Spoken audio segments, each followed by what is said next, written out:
we like to play this game like it's Call of Duty Ghosts, especially when we're using LMGs like this. So yeah, we have a T4 Thermore 2.5X sight on it because we are going to be camping with it the entire time and not running around with it whatsoever because it is just that bad. And then for reflex sight, we have it on in case, you know, enemies start throwing smoke grenades, or if I need to shoot people that are a bit closer range, a bit too close for this, for whatever reason. Like I said, I want to try to avoid getting too close to people because this gun is not good at close range at all. It shoots too slow. And then we have the ACOG 4X sight. I switched to this to get people at medium to longer ranges. It's actually quite effective. I actually liked it on the M60. The only reason it's probably decent on this gun is because it shoots so slow. It's only got a fire rate of 550, which makes it probably one of the slowest, probably the slowest fire rate automatic weapon in the entire game, honestly. At least I would say so. Not including automatic DMRs or whatever, but anyways. And then we have the default muzzle. I was experimenting with the tactical compensator, but it just bounces too much to make it not even worth it. Like, it bounces a lot even with the default muzzle on, but with tactical compensator, like, it's good if you're using just the reflex sight. Like, you know, this is what I had on earlier. I had, this was my setup earlier, so I was using this earlier, but the thing about it is, like I said, there's too much bounce and too much recoil, and it's only really effective when you're using the reflex sight because it's not that bad at 1.25 zoom at 90 FOV. But being that this gun has so much recoil and shoots so slow, it doesn't make it worth it to use something that increases your accuracy. So yeah, that's why we just use the default muzzle. And then we have the rep suppressor just in case, for whatever reason, you want to flank around and try to staff the minimap and shoot people in the back, I guess. But really, and like I said, this weapon really isn't good for running and gunning whatsoever. I would not use it whatsoever for anything other than holding down an area or a position, really. Of course, you know, with the right team or squad, you know, anything's possible. But nah, just use the rep suppressor if you're on a flank or something, I guess. But most of the time, you're not really going to be using that because it lowers your projectile velocity, and this gun already shoots slow enough as is. So yeah. A slow fire rate combined with a decrease in projectile velocity, it's not good for gunfights. And then we just have the regular BCG light grip. I was experimenting with the LWG grip and the Cobra grip, but again, like, I don't know what they did in like these last few updates were, but something about these undergrips, they haven't been performing as well as they were before for me.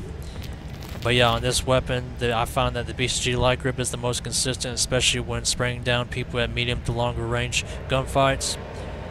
It's also great because, well, yeah, it increases your ADS. Actually, you're never going to want to hip fire this weapon anyways, unless you're taken by surprise, really.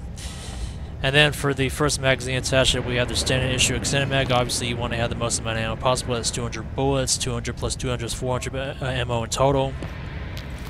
And then we just have the regular standard issue magazine in case you get tired of spraying and praying for years upon end until you run out of, you know, like 500, 400 ammo or whatever. But yeah, anyways, yeah, we have just have the regular standard issue in the second slot, which gives you like another 300, 400 ammo. And then if that's not enough, then yeah, we have the standard issue unloaded magazine in the third slot in case you run out of all that ammo after spraying and praying for probably the next 10 years. But yeah.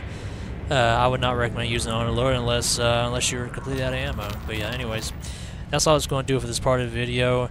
If you guys would not mind, please make sure to smash the like button and subscribe to my YouTube channel. I'm trying to reach however many subscribers I can get. And we went on a pretty good kill streak with this weapon earlier. I think we went on like a 50-something kill streak. Honestly, I don't even know. I died once.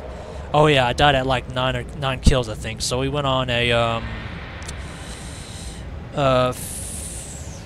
48. We went on a 48 kill streak with the M60E4 earlier, so yeah, feel free to watch the gameplay. Alright, so I was going to have a gameplay with this video, or at least a full gameplay with this video, but I ended up dropping a 50 kill streak with the M60E4 somehow.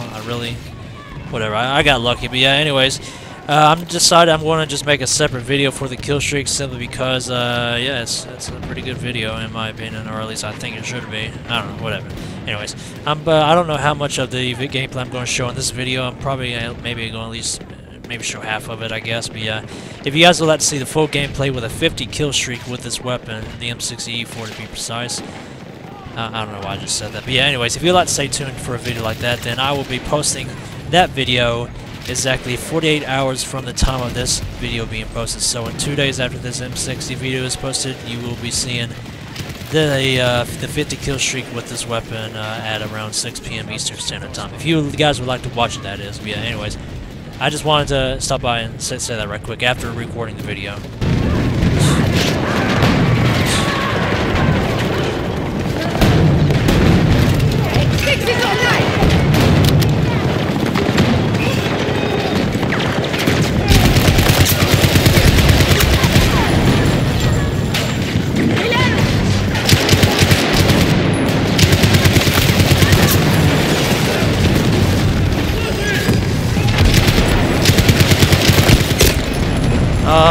my goodness, bro.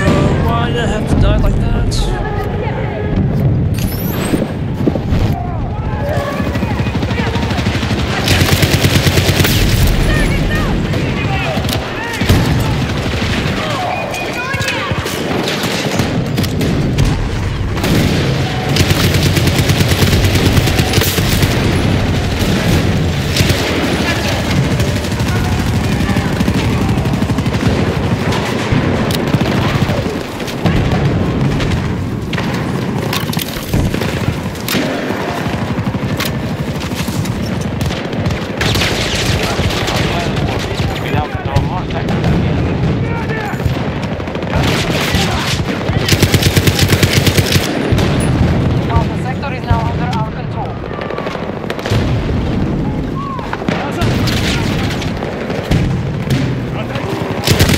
Dude.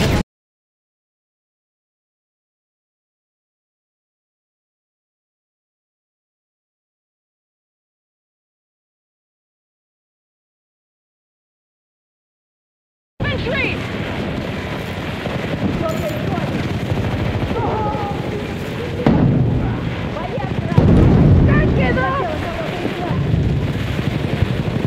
Oh god, that's so